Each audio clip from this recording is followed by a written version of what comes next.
Good day, everyone. It's a lovely morning here. We're on site, and today we're trying to undertake a survey on the land. So I'm just giving you a view of the area, how the area looks like. It's early morning here, somewhere about 8 a.m. The land is a bit on a hilltop with lovely views, and we're just about to take a quick walk down to meet the surveyor who's going to talk us through exactly what's going to happen for today. So come along with us and let's get to meet the surveyor and get a bit more understanding on what exactly we're doing today. So once again, good day everyone. This is Michael. Michael, say hello to everybody. Hello, good morning.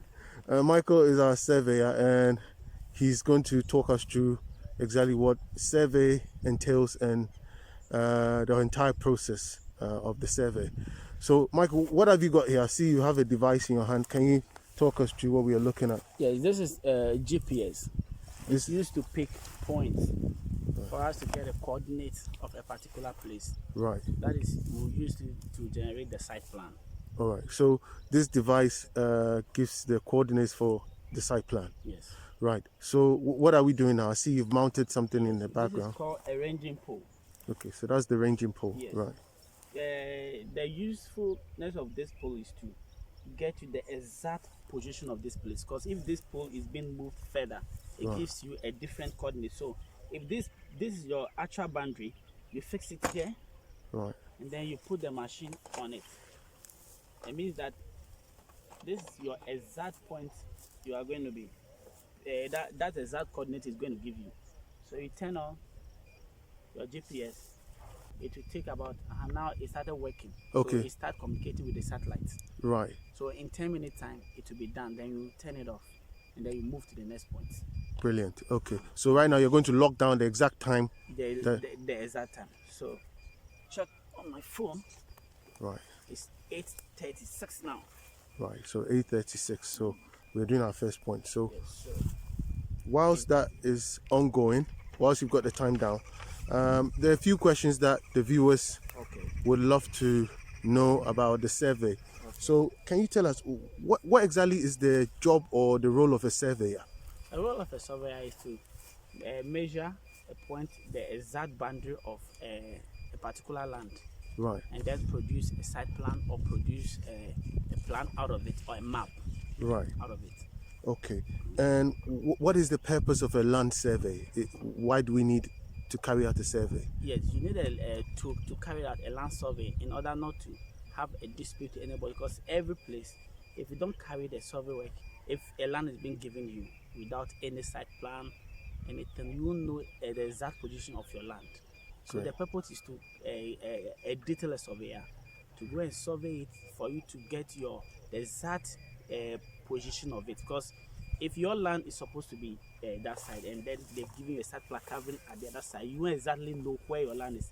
So the role of a surveyor, you have to get so that he can assist you get your exact point and then prepare your site plan for you. Brilliant. I would ask that maybe we pan across to this side so the beeping sound does not continue to come in. There's a lot of areas to be able to position ourselves. Okay. Right. We switched position a bit because of the beeping noise or the sound from the machine. So Michael, you were saying that to pick each point takes about 10 minutes. Exactly. So am I correct in saying that to pick an entire plot of land, which is the four corners, will be roughly about 40 minutes per the information given? Yes, 40 minutes. Okay. So but in a quick, let me explain a little bit about it. That machine you are seeing there is a dual frequency. right. In a dual frequency, because this one works a little bit faster than the single frequency. That's why at least 10 minutes you'll be able to get your position fixed. Right. We also have a single frequency that takes much time. Right. We can pick it about 30 minutes to get a point fixed. But this one is a dual frequency, which works a little bit faster than the single frequency. Good. So that's the different reason why it can take 10 minutes for a particular point. Brilliant. So if somebody is trying to undertake a survey on the land and they need a job done quickly, then they should request that the surveyor brings along a dual frequency machine. Dual frequency machine. Right, wonderful. So after picking the coordinates, how long does it take to prepare a site plan? Or probably about 10 minutes, you can finish preparing your site plan. Because right now we have a reference point which we are using. That reference point will be there for the whole day, because every surveyor who is assigned today will be using that reference point. So in the evening, the machine will be taken out from the reference point. That point is set on a government pillar. Right. So when that machine is being taken out, it will be downloaded, and everybody will have its own data to work with. So once we get the reference point, we'll give you the reference, then you can prepare your site plan. Within 10 minutes, you'll finish preparing the site plan. Wonderful. Yes. Okay. The other thing I wanted to also find out is that after everything is done, what is the cost? Somebody says, I want to employ the services of a surveyor like yourself to provide a survey and a site plan for me. What is the standard cost for a plot of land in Accra? And does the price change if you're doing the same thing in Koforidua, Kumasi, or anywhere else? Yeah. The price remains the same. Right now, what we are doing right now is preparing a barcoded site plan. Right. For all the 16 regions in Ghana. Right. We're all doing the barcoded site plan. Recently, we published it. Now there is no more a certified site plan anymore. We now go by the barcode. Right. So that one, the price is 1,500 per plot. Right. Yes. But if it becomes more than, maybe it's a huge, we can bring down. Maybe the price will not be multiplied as it is. Right. So you're saying that the cost for undertaking the survey for a plot of land is 1,500 Ghana cedis. That's the barcode. That's for the barcode. Is the barcode the same thing as the cadastral site plan? It's the same. So what exactly is that one? Because a lot of people may get confused. Somebody may offer them the standard site plan and charge them the higher amount. How does somebody determine the difference, and what is the difference between the two? Right. The difference between the cadastral plan and the normal one is that the regional surveyor, that is a particular region. If you take Accra, for instance, the regional surveyor of Accra has his signature appended on the cadastral site plan. Okay. But the normal one, we don't have the regional surveyor's signature on it. Right. So that is the clear difference that you see. Right. And then on the other hand, the cadastral plan has a barcoded at this scannable code behind the site plan. Okay. And then the other one, which is the normal one, has no scannable code behind it. So if somebody wanted a normal one, let's just say somebody wanted a normal one to carry out a search or for whatever purpose, yes, how much would the normal one cost? 500 cedis. The normal one costs 500 cedis. So the survey, that's the survey work. That's the survey work. And then before you pay for the official fee for the search, which will be 50 cedis. Okay, so to carry out a normal site plan without barcode, that is 500 Ghana cedis. And when you undertake the cadastral one, that's 1,500. So how many copies do you get for the site plan? You've done the cadastral site plan with a barcode. How many copies do you provide to the client? The standard copy we give is 8 copies.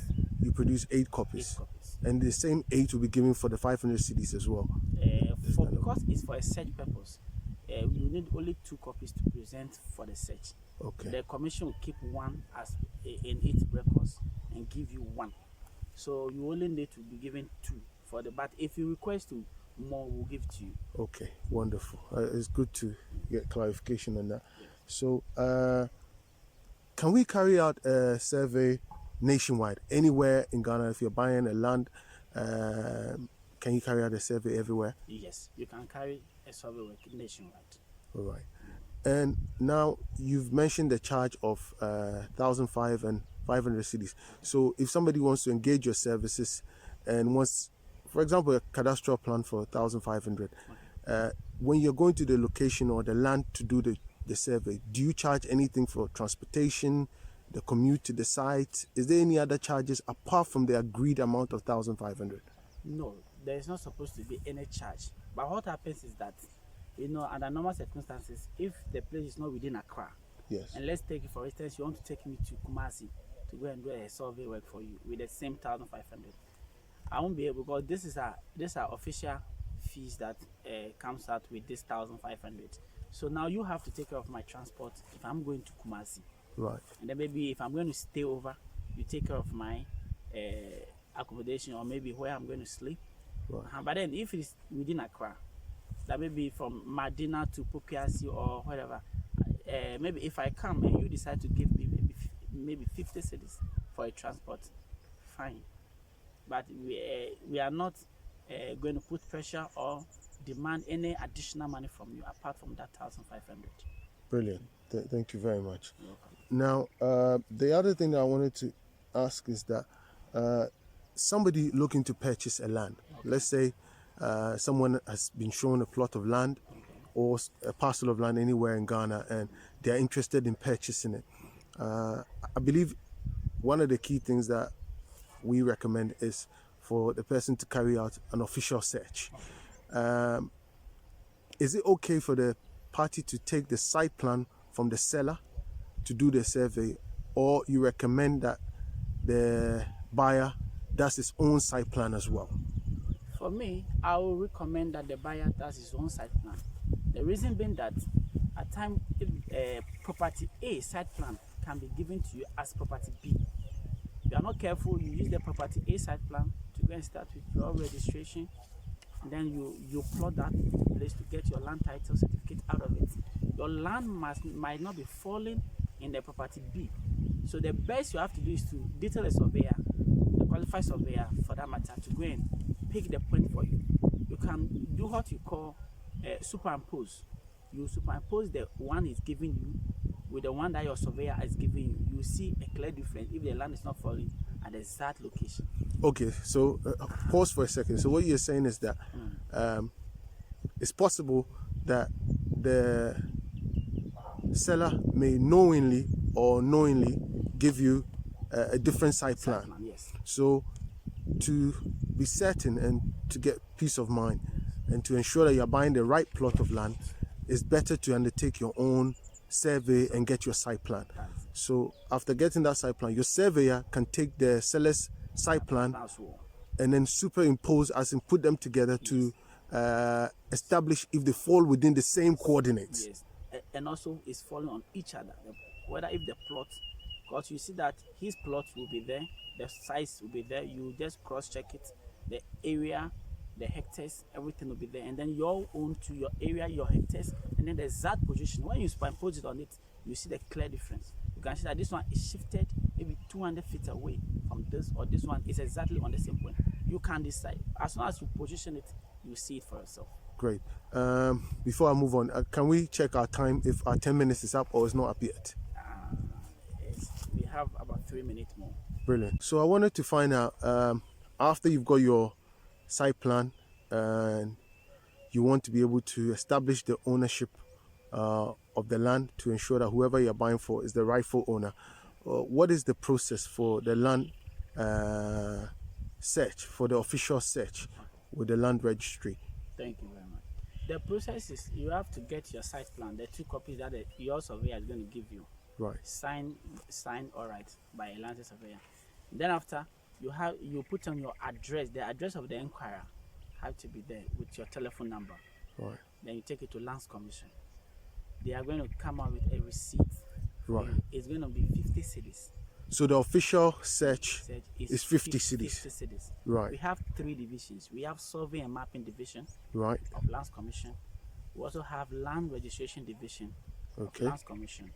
And we have PVLMD, which is Public Invested Land Division, also Right. under Lands Commission. All these 3 divisions will charge you 50 cedis.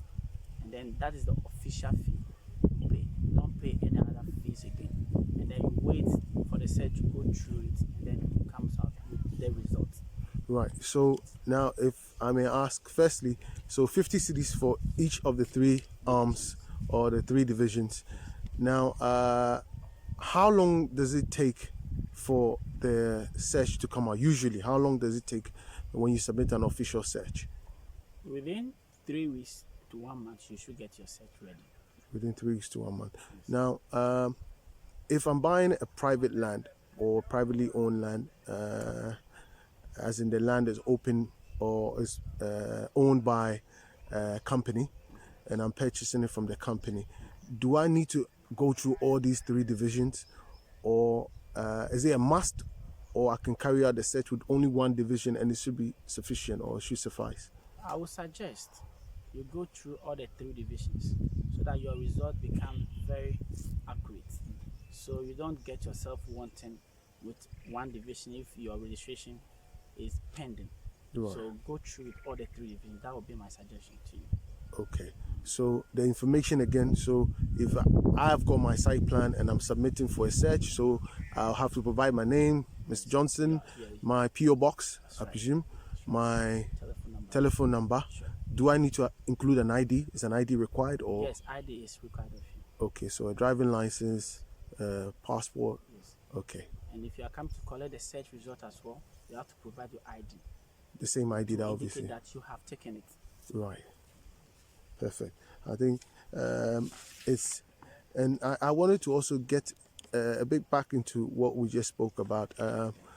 Now, why do I need to do a search with all the 3 arms? I'm still trying to get a good understanding, because I'm sure some of the viewers may ask, why do we need to do a search for the 3 arms? Okay, let me give you some explanation here. In time past, we used to plot only at Lands Commission. Right. That is referred to as PVLMD. Right. People just come and then you have your site plan, you go to Lands Commission, then you plot. So your information can be at Lands Commission. Right now we've come to divide, and then we've brought land title and survey. So if your land is a family land, right, you have to do the search at survey and then land title. Right. So now let's say you buy from so let's say maybe you bought a land from Numomachi family.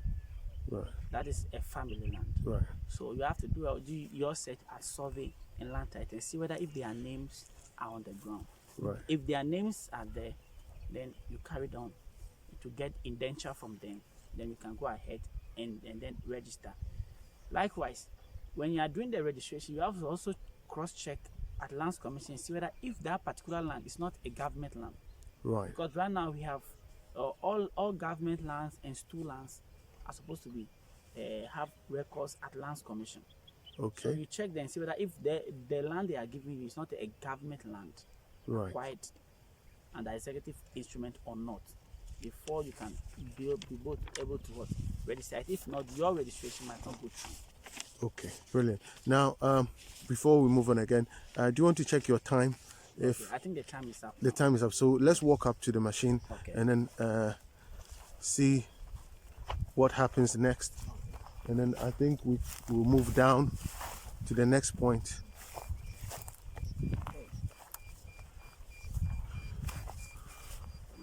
Our first point is done. So we'll turn it off. Right. And then move it from the next point. Right. So, guys, we are walking to our next point, which should be right where the cornerstone is.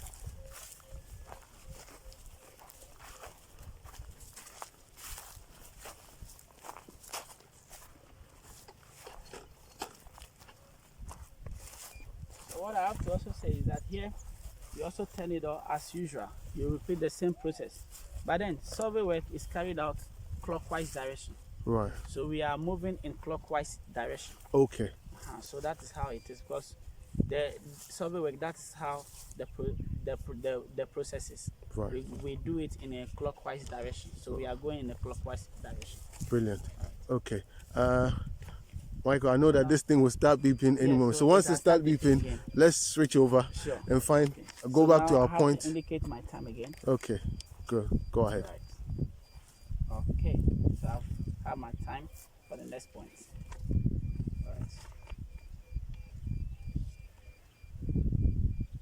All right. Okay. So we'll find somewhere to stand so that we can be able to communicate. So, Michael, I wanted to find out if somebody wants to engage the services of a surveyor, and firstly, where do they go to find a reputable surveyor?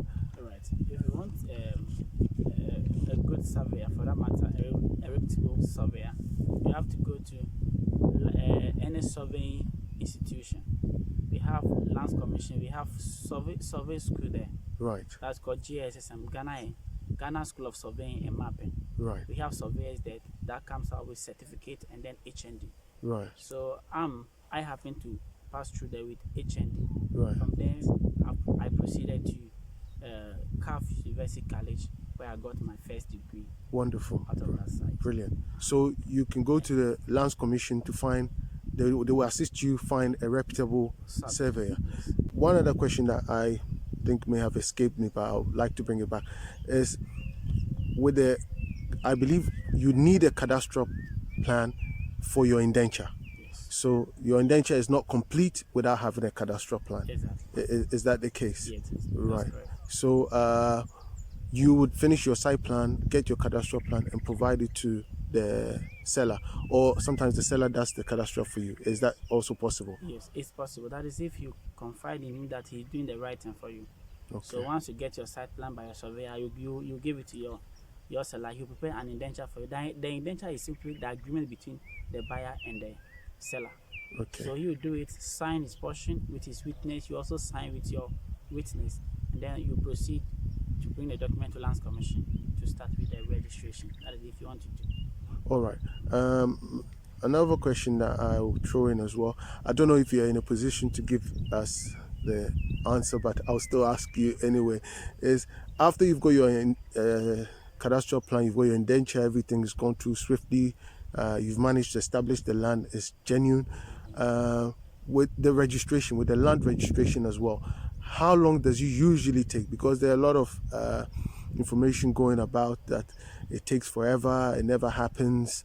How long realistically, how long does it normally take when you submit your documents for the land to be registered or transferred in your name?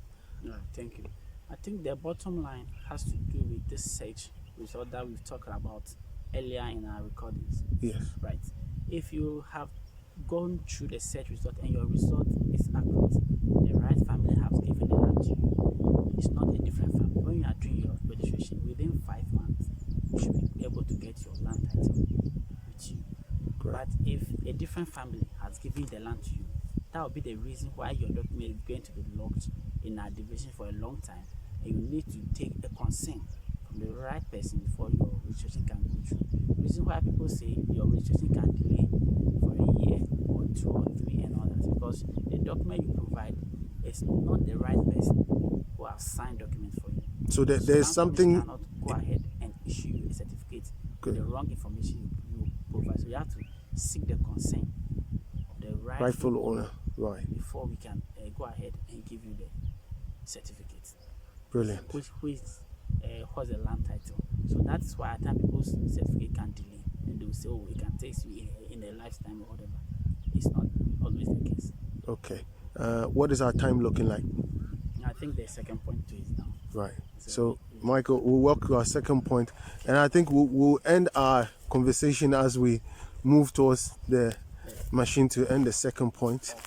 I don't know if, as you're going along, if there's anything else that you think might be of value to share, but if there's nothing more, then I think. So what I would like to end with is, I will entreat everyone, before you go ahead to purchase a land, make sure you've got the site plan first from the one selling the land to you, Right. and also keep it and detail a surveyor of your own choice, and so that he will also go and confirm that same land to you, then use it to do a search. Right.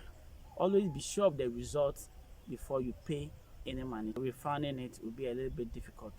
So make sure that you follow the due process. Make sure that everything is rightfully done before you commit yourself or pay anything, so that you don't find yourself wanting if maybe you are buying a piece of land. Wonderful. Michael, I think. That would be my advice. And also, when you get your document, try and bring it to Lands Commission and register it and get the land title. Okay. If not, somebody else can register that same piece of land and then dispute you.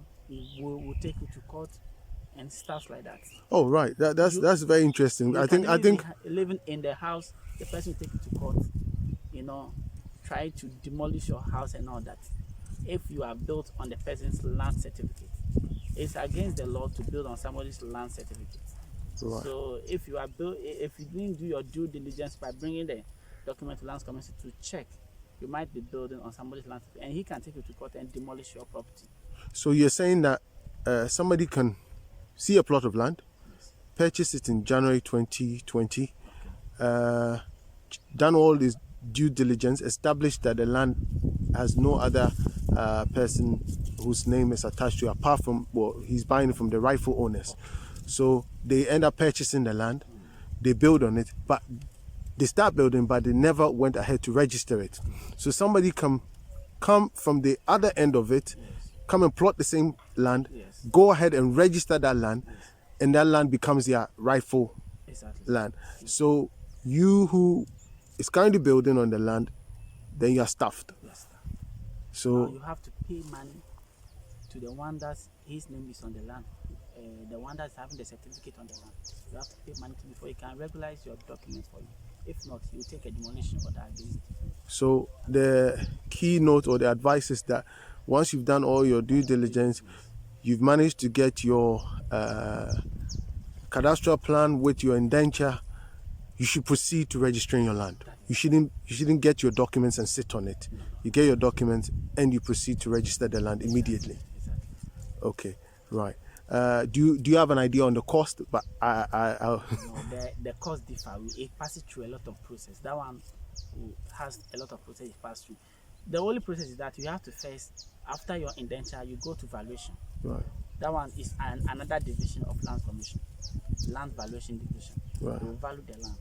They will give you the exact price you have to pay on that piece of land. right, After the stamps have been carried out, then you take one copy of the site plan right, and the indenture to the commission again. We call a place CSAU.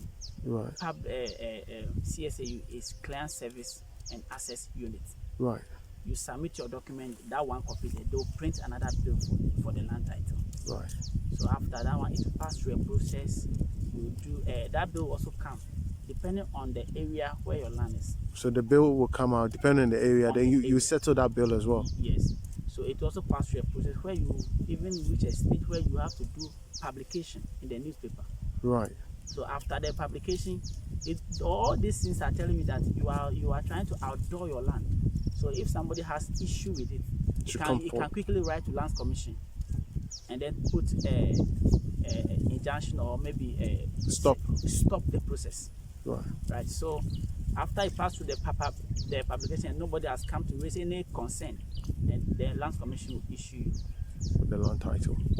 with the land title. So that's the process it also pass. Great. But for the prices and this thing, it depends on the area where Great. your land is. Thank you. I think with your help, we'll try and arrange something to get someone in the Lands Commission that will take us through the stages step by step. I know that's not your exact area, so it will be unfair to get you to comment on it. So we'll engage you, we'll discuss it behind the scenes and try and get somebody at the Lands Commission to help educate us on the steps and the possible costs so our viewers can gain more knowledge, so when they're engaging somebody, they know that they are doing the right thing. So once again, thank you very much. God bless. We really appreciate your time, and we'll carry on with the rest of the land behind the scenes. Sure. Thanks everyone. Bye for now.